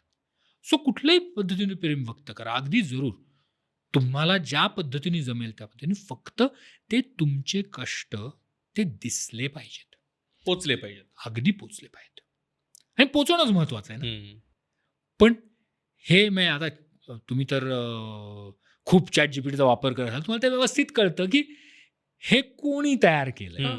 सो त्यामुळे तिथे कष्ट दिसत आहेत का, बरोबर. हे खूप महत्वाचं. पण कष्टाच्या बाबतीत पण ना आत्ता ना सर हे माहिती झालंय की एफर्ट्स को मार्क्स आहे. हां. आत्ता ना सोशल मीडियावरती एस्पेशली माझ्या वयाच्या आसपासचे लोक ना लग्नासाठीचं प्रपोजल हा एक प्रकार आला आणि त्याच्यासाठी खूप कष्ट घेतात आणि कष्ट इज इक्वल टू किती पैसे खर्च केले हे पण होतं बऱ्याचदा आणि किती एस्थेटिकली छान दिसतं, किती इन्स्टाग्रामेबल दिसलं. सो ह्या कष्टाला अर्थ आहेत का? कारण आत्ता काय झालंय, कष्टाची पण कमोडिटी झाली आहे. येस. सो पैशामध्ये कष्ट मोजता येत नाहीत. जर तुम्ही कष्ट पैशामध्ये मोजणार असाल तर you are going to fail. कारण तुम्ही एक्स पैसे खर्च करू शकाल, दुसरा एक्स प्लस वाय करू शकेल, तिसरा x plus y plus Z करू शकेल. त्याला लिमिटच नाही आहे. सो तुम्ही किती कष्ट घेतापेक्षा तुम्ही ते कष्ट घेताना तुमच्या पार्टनरचा विचार करताय का, तुमच्या पार्टनरला त्याच्यामध्ये सामावून घेताय का, तुम्ही खरंच तुमच्या पार्टनरच्या विचारांना रिस्पेक्ट देऊन तो खर्च करताय का, आणि तो खर्च तुम्ही इंस्टाग्रामसाठी करताय का पार्टनरसाठी करताय हे जाणून घ्या. म्हणजे हे जास्त महत्वाचं आहे. म्हणजे ही पोस्ट टाकली तर मला 2000 फॉलोअर मिळतील ह्या हेतूने जर का तुम्ही कष्ट करत असाल तर तो बिझनेस प्रपोजिशन आहे. ते बिझनेस नाही ना, प्रेम बिझनेस नाही. सी, प्रेमामध्ये there is no credit and there is no debit, there is no income, there is no loss. हे जर का तुम्ही फायनान्शियल बेसिसवर जर प्रेम करायला लागलात तर ते प्रेम टिकणारच नाहीये. तुम्ही जे प्रेम करता ते कशासाठी करता, तर तुम्हाला त्याच्यातून एक कमोडिटी मिळते ज्याच्याने तुम्हाला आनंद मिळतो, त्याची व्हॅल्यू तुम्हाला नाही ठरवता येत. त्याचप्रमाणे तुमच्या पार्टनरलाही काहीतरी मिळतं ज्याची व्हॅल्यू तिला नाही ठरवता येत. सो तुमच्या एफर्ट्सना व्हॅल्यू ठरवता येत नाही, इट इज इनव्हॅल्युएबल. कारण आत्ता ना सर तुम्ही म्हणाला तर खूपच इंटरेस्टिंग आहे. इंस्टाग्रामवरती ना बऱ्याचदा अशा रील्स येतात की एखाद्या मुलीनी मुलांना कशी गर्लफ्रेंड हवी आहे, तर जी तुम्हाला PS5 विकत घेऊन देईल ती मुलगी पाहिजे, किंवा मुलींना कसा बॉयफ्रेंड हवा आहे जो काहीतरी दुबईला गेला तर लुई वुइटनची एक्सक्लुझिव्ह बॅग घेऊन येईल, किंवा काय बाबा शनेलचा परफ्यूम घेऊन येईल, असं काहीतरी, म्हणजे व्हॉट एव्हर ह्या टाईपच्या गोष्टी. ह्याला नाही येत मार्क. तुम्ही आता जे सांगितलं ते एफर्ट्स कशासाठी घेतले, इन्स्टा स्टोरीसाठी घेतले का ॲक्च्युली त्या व्यक्तीला खरंच त्यात इंटरेस्ट आहे आणि त्या व्यक्तीच्या आवडीसाठी, त्या व्यक्तीच्या आनंदासाठी घेतले एफर्ट, त्याला जास्त महत्त्व आहे. सो जेव्हा एखादी व्यक्ती तुझ्याकडे मटेरियल थिंग्ससाठी जवळ येते त्याला प्रेम म्हणणार नाही मी. म्हणजे मला लुई व्हिटॉनची किंवा गुच्चीची बॅग घेऊन दिली मग माझं प्रेम आहे, तर हे प्रेम नाही आहे, हा व्यवहार आहे. मग ते अट्रॅक्शन असू शकतं किंवा साधा प्लेन सिम्पल व्यवहार असू शकतो. व्यवहारामध्ये प्रेम नसतं रे, मग त्याला प्रेम म्हणू नका. ते फक्त आकर्षण आहे. त्या अप्राप्य गोष्टीचं ते आकर्षण संपलं की ते संपणार आहे. जे काय आहे ते त्याला प्रेम नाही म्हणणार मी. जे काय नाते त्याला ते संपणार एक्सपायरी आहे. डेट आहे. हां, त्याला एक्सपायरी डेट आहे. प्रेमाला एक्सपायरी डेट नाही आहे, पण त्या एक्सपायरी डेट नसताना ते प्रेम सतत चालू राहणं हे महत्त्वाचं. ऑलमोस्ट शेवटाकडे आलोय आपण. तर प्रेम व्यक्त करण्याच्या बाबतीत म्हणजे हे जोडप्यांसाठीच आहे. आपण कायम रेड फ्लॅग्स ग्रीन फ्लॅग्स ही हल्लीची इंस्टाग्रामची भाषा आहे. तर जोडप्यांसाठीचे 3 असे काय प्रेमातले रेड फ्लॅग्स असू शकतात आणि 3 काय असे ग्रीन फ्लॅग्स असू शकतात. म्हणजे आपण मला असं वाटतं खूप ते रेड फ्लॅग्स वरती फोकस करतो, पण let's also appreciate green flags काय आहेत माणसांमधले प्रेमातले. तर 3 red flags 3 green flags. Red flag एक तर आत्ताच आपण सांगितलं की माझ्या नात्यापेक्षा मी पैशानी मिळणाऱ्या गोष्टींना जास्त जर महत्त्व देत असेल तर that's absolutely a red flag. दुसरी गोष्ट म्हणजे मी माझ्या प्रेमाचं प्रदर्शन मी जगासाठी करतोय का, that is another red flag. तिसरा जो रेड फ्लॅग आहे ना तो म्हणजे की माझा पार्टनर माझ्याकडून सगळं ऐकून घेतोय पण स्वतःबद्दल शेअर करत नाहीये. That can be a red flag. म्हणजे माझे सगळे सिक्रेट जाणतोय पण स्वतः अगदी रिझर्व राहतोय. That's a red flag. So ह्या 3 जर रेड फ्लॅग्स असतील ना तर त्या नात्यातून तिथंच रामराम करा आणि बाहेर पडा.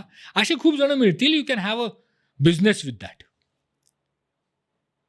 जेव्हा नातं चांगलं व्हायचं असेल ना तर त्याच्यासाठी सगळ्यात मोठा ग्रीन फ्लॅग म्हणजे काय तर आपला पार्टनर आपल्याला वेळ देतो. काहीही काम असेल, काहीही त्रास असेल, कितीही कष्ट करायला लागले तरी आपल्यासाठी वेळ देतो. हा एक सगळ्यात मोठा ग्रीन फ्लॅग आहे असं मला वाटतं. दुसरं म्हणजे की आपल्याला व्यक्त होताना आपला पार्टनर जज करत नाही. खूप महत्वाचं. मी कितीही वाईट गोष्ट केली तरी मी ती सांगू तर शकतोय पण सांगितल्यावरती माझा पार्टनर त्याच्यावरून माझा स्वभाव कसा आहे हे जज करत नाही मला बावळट म्हणत नाही, मूर्ख म्हणत नाही. आणि मला करेक्ट करायचा प्रयत्न नाही करत की ह्या असाच्या ऐवजी असं करायला पाहिजे होतं किंवा तसाच्या ऐवजी तसं करायला पाहिजे होतं. फक्त ऐकून घेतो, प्रोसेस करतो आणि मग मे बी जेव्हा योग्य वेळ येईल त्यावेळेला माझी जेव्हा ऐकायची तयारी आहे त्यावेळेला त्याच्यातून आपण कसं बाहेर यायचं हे सांगेल. This is a very big green flag की ज्याच्याने माझं नातं टिकू शकतं. आणि आणखीन एक जर का ग्रीन फ्लॅग म्हणायचा आहे ना तर तो ग्रीन फ्लॅग म्हणजे की माझा पार्टनर हे जे प्रेम दर्शवतोय ते रेग्युलर बेसिसवर दर्शवतोय का. 2 वर्षापूर्वी दास म्हणलं होतं ना आय लव्ह यू, आता बास की. ते दर्शवणं आणि ते दर्शवताना मला समजेल असं दर्शवतोय का, माझ्या ज्या काय भावना असतील किंवा माझ्या ज्या काही इच्छा आहेत त्या समजून घेतोय का, त्याच्याशी तडजोड न करता त्याच्यात समरस होतोय का, मला त्याच्या इच्छा सांगतोय का आणि मी ह्याच्यातला आणखीन सगळ्यात महत्त्वाचं म्हणजे मी त्याच्या इच्छांमध्ये स्वतःच्या मर्जीनी सामील होतोय का. हे जेव्हा 3 गोष्टी होतील तेव्हा ते नातं टिकू शकतं. केवळ विधी झाली, लग्न झालं, तो कागद काय मॅरेज सर्टिफिकेटचा मिळाला म्हणजे कोणी सुखी होत नाही. तुझ्यासाठी काय ग्रीन फ्लॅग्स आहेत? मला कारण मला असं वाटतं की हे वेगवेगळे पर्स्पेक्टिव्ह आले पाहिजेत ग्रीन फ्लॅग्सचे. हो. मी सुरुवातच तशी केली ना. प्रश्नपत्रिका सोपी आहे, उत्तरं प्रत्येकाची वेगळी आहेत. एक म्हणजे सगळ्यात महत्त्वाचं आहे ते म्युच्युअल रिस्पेक्ट. एकमेकाबद्दल म्युच्युअल रिस्पेक्ट असणं सगळ्यात जास्त महत्त्वाचं आहे. कारण का त्याच्याशिवाय दुसरा ग्रीन फ्लॅग तयार होत नाही. That is you grow together. मला असं वाटतं की तुम्ही दोघं कोणीही व्यक्ती असेल म्हणजे नवरा बायको असतील, 2 मित्र असतील किंवा 2 मैत्रिणी असतील, तुम्ही एकत्र असताना तुम्ही ग्रो होताय का एकत्र. कारण मला असं वाटतं की अनुरूप वातावरण असलं पाहिजे, पूरक वातावरण असलं पाहिजे एकमेकाला इनफ ग्रो व्हायला. नाहीतर जर अशा वातावरणात तुम्ही असाल की त्याच्यासोबत असल्यावर ते तुम्ही खुंटताय तर मला वाटतं ग्रोथ खुंटली नाही पाहिजे. कारण बऱ्याचदा मी बघितलंय, मी माझ्या काही प्रिव्हियस रिलेशनमध्ये माझी ग्रोथ खुंटते तर मग ते मला वाटतं की that's not a good relationship. So माझ्यासाठी हे 2च, तिसरा माहीत नाही मला. माझ्यासाठी I think biggest green flag is इररेस्पेक्टिव्ह of the situation. म्हणजे तुम्ही आत्ता रागात आहात, इररेस्पेक्टिव्ह ऑफ द इमोशन. म्हणजे तुम्ही आत्ता फार प्रेमात आहात म्हणून तुम्ही फार प्रेम दाखवाल, तुम्ही फार चिडलेला असाल की मग डोकंच फोडीन. मग इररिस्पेक्टिव्ह ऑफ द सिच्युएशन तुम्ही समोरच्या व्यक्तीचा आदर करताय येस. आणि समोरच्या व्यक्तीला आहे तसं प्रेम दाखवताय. म्हणजे आत्ता मी खूप चिडलोय आणि मग मी तुझं डोकंच फोडीन आणि नंतर मी तुझ्यावरती खूप प्रेम करतो म्हणून मग मी तुला काहीतरी गुलाबाची ट्रक आणून देईन. I think that is very toxic. I think the biggest green flag is irrespective of the situation तुम्हाला समोरच्या व्यक्तीचा आदर करता आला पाहिजे Respect is- आणि ती इंडिव्हिज्युअलिटी मेंटेन करता आली पाहिजे. आणि माझ्यासाठी अनदर ग्रीन फ्लॅग इज तुम्हाला तुमचं प्रेम समोरच्याला दाखवता आलं पाहिजे. आहे म्हणजे मला मान्य आहे की प्रेम आहे, पण तुम्हाला ते दाखवता पण आलं पाहिजे, म्हणजे ते पोचवता आलं पाहिजे. जर कुठल्याही मार्गाने, मग ते काय एखादा छोटा इन्स्टन्स असेल, एखादी काय बेसिक फूल आणून देणं असेल, आणि त्यासाठी विकत आणायची गरज पण नाही. म्हणजे रस्त्यानं जाता जाता बोगनवेलची झाडं लागतात, ते तोडलं आणि आणून दिलं तरीही छान आहे. म्हणजे एक्सप्रेशन समोरच्यापर्यंत पोचणं is one of the important. I think that is one thing I need to learn, but expression is important. ह्याच्यामध्ये ना सगळ्यात एक तू 3च म्हणला म्हणून मी थांबलो हो होतो. हो हो, प्लीज पण प्लीज सर. सगळ्यात महत्वाचं म्हणजे की एक सुखी जोडपं कोण असतं किंवा प्रेमातलं जोडपं कोण हा. असतं, तर माझ्या मते जे जोडपं खूप भांडतं हे सुखी असतं. म्हणजे ते जे भांडतं हे वाईट नाही आहे, प्रत्येक जोडप्याने भांडलं पाहिजे, पण ते भांडण आपण सोडवतो कसं ना याला खूप व्हॅल्यू आहे. जर का आपण ते भांडण घेऊन झोपायला जाणार आहोत आणि दिवसभर रात्रभर 4 दिवस 8 दिवस बोलणार नाही आहोत, तर ते नातं चांगलं नाही, तिथं प्रेम नाही आहे. माझं भांडण झालंय, ओके, काही मुद्दे पटले नाही आहेत, फाईन, पण मी येऊन पुढाकार घेऊन ते भांडण सोडवायचा प्रयत्न करतोय का, ते भांडण सोडवण्यासाठी मी कष्ट करतोय का, हे जाणून घ्या. ते जर तुम्ही करत असाल ना, तर मग हे भांडायला चांगलं आहे, ते जिवंत नातं आहे. मला न आवडलेलं नातं कुठलं माहिती, की ज्याच्यामध्ये दोघंही 2 टोकाला बघतात, एकमेकांशी काही बोलत नाहीत, इंटरॅक्शन नको, मला तुझं काही घेणं देणं नाही, तुला माझं काही घेणं देणं नाही पाहिजे. तोंड नको दाखवस. ॲब्सोल्युटली. बरोबर. माझा तिसरा ग्रीन फ्लॅग हा होता डोक्यात, जे एकमेकाला सॉरी म्हणू शकतात मनापासून. आणि सॉरी खूप महत्वाचं आहे. नाही, कारण नात्यामध्ये चुका होणारच आहेत, प्रत्येकाकडून होणार आहेत, पण प्रत्येक चुकीमुळे नातं तुटत नाही रे. नातं कधी तुटतं, जेव्हा दोघं त्या चुकांना माफ करू शकत नाहीत. सो ती माफ करता येण्याची कपॅसिटी आहे का तुमच्यामध्ये? Yeah. तुम्हाला तुमच्याच पार्टनरला सॉरी म्हणता येतं का? तुमच्याच पार्टनरला तुम्हाला माफ करता येतं का? हे जर शक्य असेल ना, तर ते प्रेम आहे. चूक करणारच आहेत, तुमची होणार आहे, तुमच्या पार्टनरची होणार आहे. ती चुकीला माफी देणं is the biggest green flag. That's what I say. मला सरांच्या मागे आता वलय दिसायला. नाही, मला आता वेगळी कविता, प्रेम म्हणजे प्रेम असतं, तुमचं आमचं सेम नसतं. नसतं, ॲब्सोल्युटली नसतं, ॲब्सोल्युटली नसतं. Yes, thank you so much sir. म्हणजे व्हॅलेंटाईन्स वीकसाठीचा आपण हा एपिसोड करतोय आणि खूपच मजा आली. म्हणजे आपण बऱ्याचदा प्रेमाबद्दल बोलतो, पण ते व्यक्त कसं करायचं, ते व्यक्त करणं का महत्त्वाचं आहे, मुळात प्रेम कसं करायचं याच्याबद्दल जे आज आपण उहापोह केला आहे, फार मजा आली आहे. तुम्हाला आजचा एपिसोड कसा वाटला नक्की कळवा. कॉमेंट्समध्ये प्रतिक्रिया लिहायला विसरू नका आणि तुमच्या प्रेमाच्या माणसांपर्यंत पोचायला पण